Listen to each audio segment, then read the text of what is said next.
우리 지역의 다양한 이슈와 현안들을 심층적으로 풀어보는 헬로 이슈 토크입니다. 전 세계적으로 직면한 기후 위기 문제에 대응하기 위해 탄소 중립이 중요한 화두가 되고 있습니다. 우리나라는 2050년 탄소 중립 실현을 목표로 다양한 노력을 기울이고 있는데요. 축산 분야에서도 온실가스 감축 방안에 대한 논의가 활발하게 이뤄지고 있습니다. 지난달 이와 관련한 정책 세미나가 열리기도 했는데요. 오늘 충남연구원 김종범 책임연구원과 함께 자세한 내용 짚어보도록 하겠습니다. 연구원님 안녕하십니까? 네, 안녕하십니까? 네, 연구원님 먼저요. 지금 이 탄소 중립 환경 분야의 가장 중요한 과제가 되고 있는데 개념을 좀 쉽게 설명을 좀 해주시면 어떨까요? 네, 지금 전 세계적으로 지금 기후변화에 대한 영향이 크게 나타나고 있는데요. 이런 것들은 1890년대 이후부터 지금 나타나기 시작했습니다. 네. 이런 것들에 대해서 대응을 하기 위해서 그 WMO와 그다음에 UNEP에서 IPCC를 만들었고요. 그 IPCC에서 지금 주기적으로 조사하여 관련된 정보들을 지금 보고하고 있습니다. 그래서 이 보고에 따르면은 이런 것들은 지금 현재라는 것들은 자연적이 아니라 인재이다라는 것들이 좀 나타나고 있는데요. 근데 이런 것들에 대한 의견이 좀 다양합니다. 더 큰 틀에서는 지금 지구에서 수십 명 년 동안 하고 있는 그 간빙기와 빙하기가 있거든요. 거기서 온도가 올라간 축이다라는 사람들도 있고요. 또 아닌 것들은 진짜 이게 인위적인 문제이기 때문에 해결을 해야 된다라는 것도 있습니다. 근데 이런 것들이 문제가 되고 있는데, 근데 가장 중요한 것들은 이런 문제에 대해서 저희가 피해를 받고 있고 이런 것들에서 이제 기후 변동성이 커지면서 어디에서는 홍수나 가뭄이 일어나고 또 어디에서는 태풍이 발생한다든가 이런 것들이 증가하고 있다는 거죠. 네. 네, 여기서 이제 탄소 중립이란 그 넷제로라고 하는데요. 이런 것들에 대한 개념이 좀 생각이 나는데요. 이 넷제로라는 것들은 지금 저희가 CO2, 온실가스를 대표하는 것들은 있는데요. 이런 것들이 발생을 하는 것들을 저희가 억제할 수는 없거든요. 기본적으로 발생한 것들이 있기 때문에 대신에 이런 것들을 감안하면서 감축을 하면서 결국은 이런 것들 싱크라고 할 수 있는 감쇄시킬 수 있는 것들을 좀 만들어서 그 배출량과 저감량을 같이 해서 이제 제로를 만들자라는 개념이 도입되기 시작됐습니다. 네. 근데 앞서 말씀드린 것처럼 우리나라는 2050년을 탄소 중립 실현을 목표로 설정을 해놨죠. 그런데 충청남도 같은 경우는 이 정부 계획보다 5년 앞당긴 2045년 이 탄소 중립 녹색 성장 기본 계획을 수립하기도 했는데요. 이와 관련된 내용도 좀 짚어주실 수 있을까요? 네, 충청남도는 뭐 아시다시피 대형 배출 사업장들이 많습니다. 네. 그 전국 3대라고 하는 것들이 좀 있는데요. 전국 3대 제철소가 있습니다. 그래서 이것들이 이제 광양이나 근데 있는데 이것들 중 하나가 저희 당진에 있고요. 네. 그다음에 저 3대 석유화단지가 있습니다. 이런 것들 중 하나도 저희 서산에 있는 대산 석유화단지가 있고 또 전국에서 지금 석탄 화력 발전소가 온실가스의 주범이라고 알려져 있는데요. 이런 것들이 지금 전국에서 59기가 지금 운영되고 있는데 그중에 절반에 가까이 저희 충청남도에 있습니다. 네. 그러다 보니까 이런 대형 사업장들이란 배출 기여도가 높고요. 근데 이런 것들에 대한 것들은 그 저희 지역이 이제 온실가스 배출 1위라는 좀 불명예를 안게 되었는데요. 이런 것들을 조금 개선하고자 충청남도는 2022년에 탄소중립 특별자치도를 선포하고 지금 추진 중에 있습니다. 다양한 산업 분야에서 이 온실가스 배출을 줄이기 위한 방안을 또 논의하고 또 실천하는 게 굉장히 중요해 보이는데 일단 먼저요, 이 온실가스 배출원 어떤 것들이 있는지부터 짚어주실 수 있을까요? 네, 이 배출원을 간단하게 설명드리기 위해서는 일단 온실가스 배출량 산정하는 방법을 좀 말씀을 드려야 될 것 같은데요. 저희는 국가 온실가스 정보센터라는 데가 위치하고 있고요. 그래서 거기서 온실가스를 연 단위로 배출량을 산정해서 지금 정보를 제공하고 있습니다. 그래서 여기서 보면은 크게 네 가지로 분류하고 있는데요. 첫 번째가 에너지 쪽이고요. 두 번째가 이제 산업 및 제품 생산. 그다음에 세 번째가 농업, 네 번째가 폐기물로 되어 있습니다. 네. 그래서 이거를 부분별로 보면은 에너지 부분이 83%로 가장 많은 배출을 하고 있고요. 그다음에 산업 및 제품 생산이 약 14%, 그다음에 농업 쪽이 약 3%, 나머지 폐기물이 1% 미만으로 지금 나오고 있습니다. 그래서 아까 말씀드린 것처럼 에너지 쪽이라고 하는 거는 이제 발전에서 전기를 생산하는 쪽이 많다 보니까 그쪽이 비율이 높고요. 그다음에 생산이나 이런 것들이 지금 그 뒤를 하고 있습니다. 네. 부분별로 보면은 에너지 쪽은 이제 발전의 생산, 소비, 전송 이런 데로 들어가고 있고요. 그다음 생산 같은 경우에는 광물이나 화학, 그다음에 금속, 비에너지 연소 이런 것들이 들어가 있습니다. 그다음에 마지막으로 이제 농업 부분은 뭐 벼를 재배한다던가 그 축산을 하면서 장내 발효, 그다음에 이런 것들 가축 분뇨 처리, 뭐 요소 사용들이 포함되어 있다고 말씀드릴 수 있겠습니다. 네, 그리고요, 연구원님, 이 미세먼지가 심각한 환경 문제로 떠오르면서 석탄화력발전소 등 오염물질 다량 배출 사업장에 대해서 온실가스 저감 대책을 계속해서 추진해 왔던 걸로 알고 있거든요. 그런데 이 과정에서 실제로 변화가 있었는지 좀 궁금합니다. 네, 지금 국가 온실가스 정보센터에서 지역별, 그다음 부문별, 그다음에 이거를 배출량 산정을 하고 있는데요. 이런 것들 보면은 저희가 2010년부터 가장 최근인 2021년 자료까지 보면은 지금 계속 증가 추세에 있습니다. 약 3.3%가 증가한 걸로 되어 있는데요.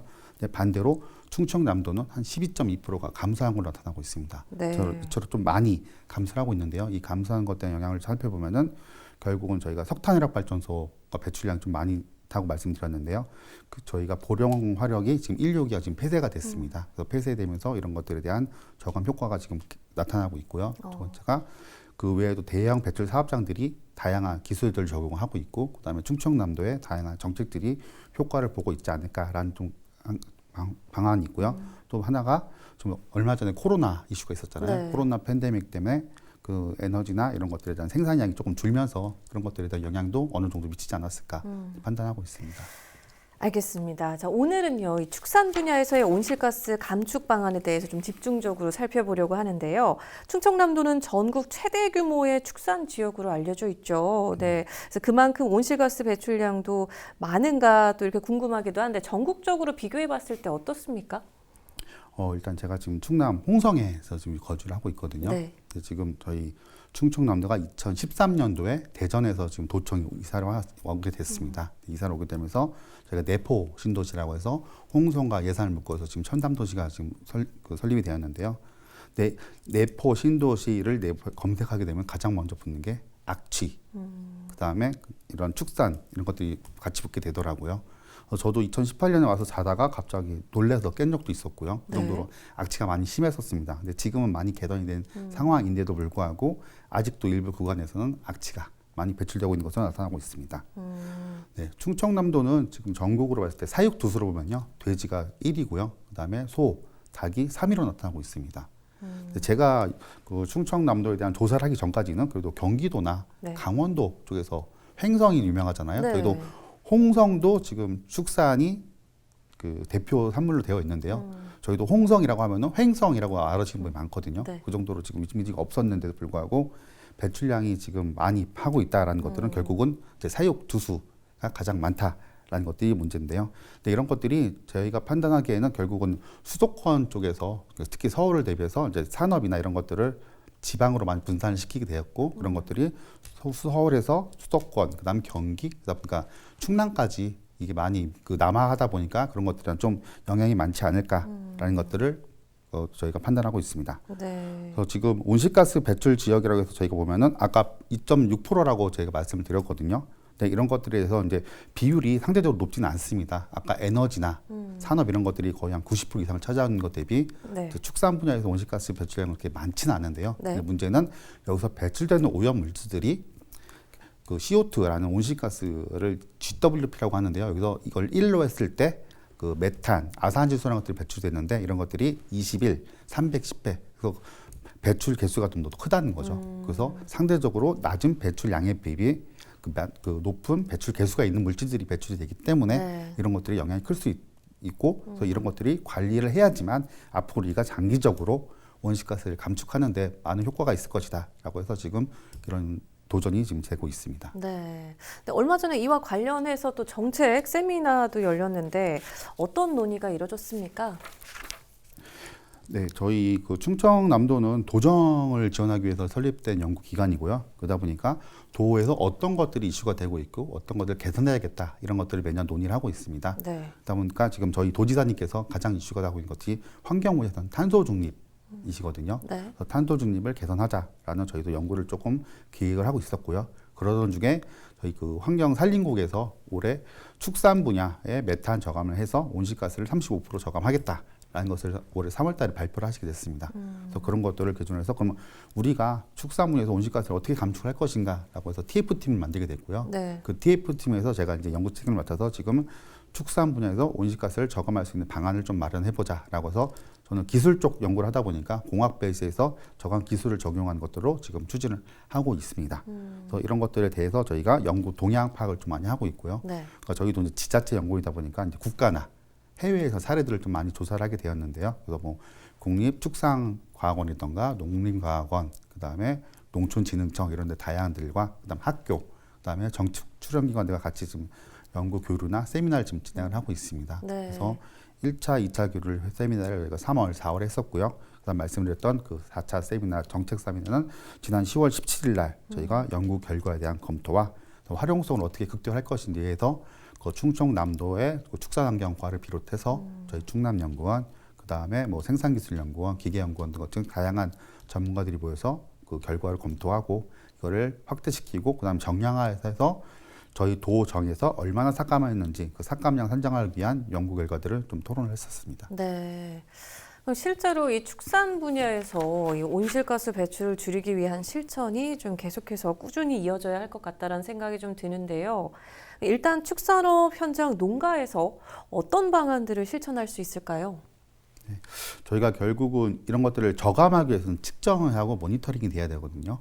근데 그 모니터링에 대한 결과들이 배출량 자료라고 말씀드릴 수 있고요. 네. 근데 결국 그걸 기반으로 봤을 때 저희가 축산 분야에서 나오는 온실가스는 대부분이 반추동물이라고 하는 소나 돼지에서 나오는 걸로 나타나고 있고요. 네. 근데 그 중에서도 지금 분야를 나눠보면은 장내 발효라고 하고 두 번째가 이제 축산 분뇨 처리로 나뉩니다. 장내 발효 같은 경우는 그 반추동물들이 먹고 나면 바로 소화를 시키는 게 아니라 위에서 그걸 보관을 했다가 소화를 계속 시키면서 거기서 이제 배출되는 가스들이 있거든요. 거기서 나오는 것들이 이제 아산화질소나 메탄들이 나오고요. 근데 이런 것들이 일단 첫 번째고 두 번째는 축산 분뇨들이 지금 쌓이고 그것들을 처리하는 과정에서 나오는 온실가스가 두 가지가 있습니다. 그래서 전 세계적으로는 이런 것들을 처리하기 위해서 기술 개발이나 이런 것들을 하고 있고요. 근데 가장 크게 지금 중요한 것들은 이제 결국은 이런 것들을 저희가 축산을 사육을 하면서 나오는 것들이거든요. 네. 결국은 아까도 말씀드린 원인 물질이 없으면 되는 거거든요. 그럼 이 원인 물질들이 결국은 그 동물들을 사육하는 과정에서 나오기 때문에 그럼 사육량을 줄이기 위한 노력이 어떻게 해볼까라는 것들이 세계적으로 추진하고 있습니다. 그래서 첫 번째 나오는 것들이 이제 대체식품 개발인 거죠. 저희 네. 이제 콩고기 이런 것들에서 이제 베지테리안 분들이 많이 드시는 것들인데요. 콩으로 고기의 식감과 에너지를 보급할 수 있는 것들을 만들자라고 하는 것들이 있고요. 네. 두 번째가 이제 식습관 개선입니다. 그래서 지금 저희 나라 같은 경우에는 지금 여태까지는 곡물 위주로 쌀, 밥을 많이 먹었었는데요. 최근에는 식습관이 바뀌다 보니까 육류로 소비가 패턴이 많이 바뀌게 됐습니다. 네. 패턴이 바뀌다 보니까 돼지가 지금 그 곡물을 이기게 됐고요. 그다음에 그 농축산에서 지금 보고하는 바에 따르면은 앞으로 한 10년 뒤로는 그 곡류야 한 4위로 떨어질 것이다. 소, 돼지, 닭에 대한 소비량이 늘 것이다라는 네. 생각이기 때문에 그럼 이런 것들을 어떻게 하면 식습관을 대체할 수 있는지라는 것들이 전 세계적으로 되고 있고요. 근데 저희 지자체 입장에서는 이런 것들을 하기 좀 어렵습니다. 사육 두수를 관리하는 것들도 농민들의 반발도 있을 수 있고 근데 이것들도 소비나 아니면 이게 생산성이 결국은 소득으로 가는 거기 때문에요. 관리하기는 어렵기 때문에 결국은 저희는 이제 아까 말씀드렸던 이런 것들의 사육하는 과정에서 나오는 것들을 어떻게 감축을 할 것인가 이런 것들에 대해서 지금 논의가 되고 있습니다. 네. 또 뭐 시설을 고도화하는 방법도 좀 있을 것 같은데요. 네, 그래서 이런 것들을 크게 보면은 이제 사양이라고 하거든요. 또 관리를 어떻게 할 것인데 첫 번째가 아까 말씀드렸던 장내 발효해서 이거를 줄이는 방법이거든요. 결국은 소나 돼지가 먹는 사료들에서 메탄이나 아니면 그 아산화질소를 저감할 수 있는 결국 질소나 인 그다음에 탄소 성분들이 이런 것들이 반응해서 나오는 것들이거든요. 이런 것들을 하기 위한 저메탄, 저질소 사료를 만들어서 보급한다던가 아니면은 그 가축 분뇨를 처리하는 과정에서 나오는 온실가스를 저감할 수 있는 것들이 있거든요. 네. 가장 대표적인 것들이 요즘에 바이오차, 바이오가스 이런 것들에 대한 기술들이 있습니다. 그래서 바이오차 같은 경우는 분뇨 안에 있는 온실가스들을 그 안에다가 상쇄를 시켜가지고 이것을 배출이 대기중에 안 되게 하는 기술이고요. 바이오가스 같은 거는 이런 것들 태우거나 해가지고 에너지원으로 사용하는 좀 신기술로 지금 각광받고 있습니다. 네. 그래서 지금 작년 2년 전에 환경부에서 바이오가스법이라고 해서 이런 저메탄 그 가축 분뇨들을 처리하는 과정에서 나는 것들을 나오는 온실가스를 모아가지고 에너지화를 해서 사용을 하자라고 하는 것들이 나오고 있거든요. 네. 그런 것들이 각 지자체에서 확보가 되고 저희 충청남도 같은 경우에도 대형 사업장들을 대상으로 지금 하려고 진행을 하고 있습니다. 네, 그러니까 그럼 정말 행정에서도 적극적인 노력이 더해져야 할 것 같은데 또 지역 상황에 맞는 정책을 수립하는 그런 또 노력도 필요할 것 같습니다. 근데 현재 충청남도의 이 정책 현황 또 앞으로 더 필요한 부분들 좀 짚어주실 수 있을까요? 네, 저희가 이 과제를 수행하면서 다양한 연구진과 그다음 환경 단체들을 만나봤습니다. 네. 축산환경학회라던가 아니면 국립축산과학원, 뭐 농촌진흥청을 가봤는데요. 근데 이런 온실가스를 감축하기 위한 노력들은 아직까지는 많이 미비한 상태입니다. 왜냐하면은 원래 축산환경 쪽에서 하던 것들은 대부분 이제 사양 관리 쪽이었거든요. 얘들을 어떻게 잘 키울 것인가, 비옥하게 해가지고 생산성을 높일 것인가 이런 것들을 우선적으로 하고 있었는데 여기서 나온 것들이 반대적으로 악취가 문제였죠, 항상. 그래서 악취를 어떻게 저감을 하면서 깨끗하게 할 것이다는 게 우선적인 과제였고요. 네. 여기서 두 번째로 넘어갔던 게 대기오염입니다. 여기서 나온 것들이 나와서 그 PM 2.5라고 하는 초미세먼지 전구물질로 발생이 되더라. 그래서 이런 것들을 관리하기 위해서 연구들이 진행이 되고 있다가 최근에 와서야 이제 온실가스도 이제 여기서 나오더라. 관리가 필요하다라는 인식이 시작됐고요.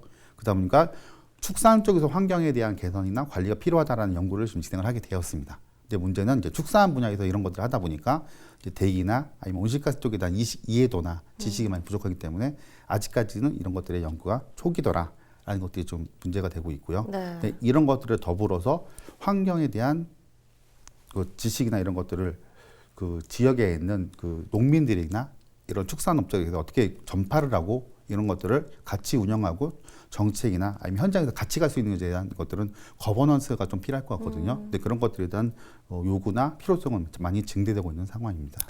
네, 근데 보면 또 충남연구원에서 지역 축산 분야 온실가스 배출 현황을 파악하고 또 관리 모델을 제안하기 위한 연구도 추진 중인 걸로 알고 있는데요. 이 내용도 좀 소개해 주시겠어요?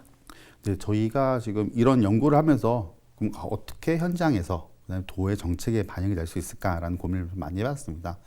근데 이런 것들을 관리하는 곳이 총 한 세 군데로 분리가 되거든요. 처음에 기후환경과에서 기후환경 온실가스에 대한 감축 이런 것들에 대한 저감 효과 분석을 하고 있고요. 네. 그다음에 물환경관리과에서 이런 것 악취나 이런 것들에 대한 관리를 하고 있고 마지막 축산과에서는 이 축산 분야의 전반에 대한 연구를 하고 있습니다. 그래서 저희가 여기서 하고 싶었던 것들은 처음에는 기술적으로 해가지고 온실가스를 저감하는 기술을 제안하고 이거에 대해서 삭감량을 산정해보자라는 것들이었는데요. 그러기 위해서 지금 저희가 조사된 바로에서는 결국은 아까 말씀드렸던 저메탄, 그다음에 질소 배출 사료를 만들던가 아니면은 바이오차나 바이오가스에서 가스를 처리하는 기술을 적용하는 것들이었는데요. 네. 이런 것들에 대해서는 지금 축산 연구소가 있습니다. 충청남도에는 연구소에서 하고 있는 연구 자료들과 그다음에 지금 하고 있는 정출연 기관들이 있습니다. 에너지기술연구원이라든가 기계연구원 이런 데서 하고 있는 기술들을 접목을 해서요. 그런 것들을 지금 제안을 한 상태고요. 이런 것들을 현장 사업이나 이런 것들을 추진을 하기 위해서 그 민간 업체들이나 아니면 지금 충청남도에 있는 그런 좀 큰 규모의 그 축산 업체들과 지금 같이 교류를 하고 있습니다. 네, 그러면 이런 연구 정책들이 현장에 실제로 적용이 됐을 때 어느 정도의 효과를 좀 기대해 볼 수 있을까요?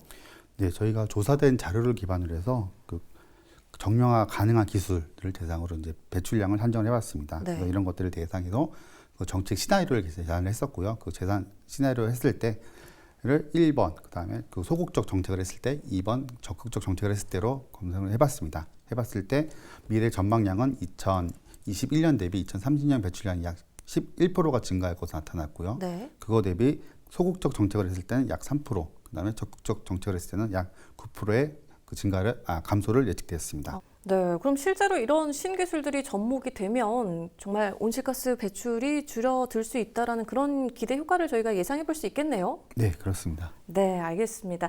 자, 그럼 연구원님 마지막으로 방송을 통해 더 전하고 싶은 말씀 있으실까요?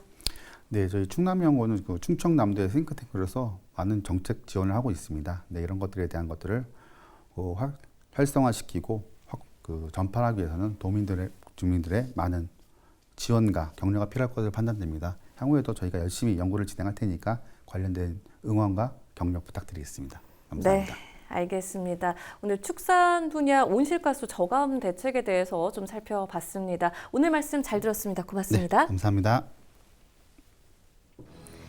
헬로 이슈토크 오늘 저희가 준비한 소식은 여기까지입니다. 함께해 주신 여러분 고맙습니다.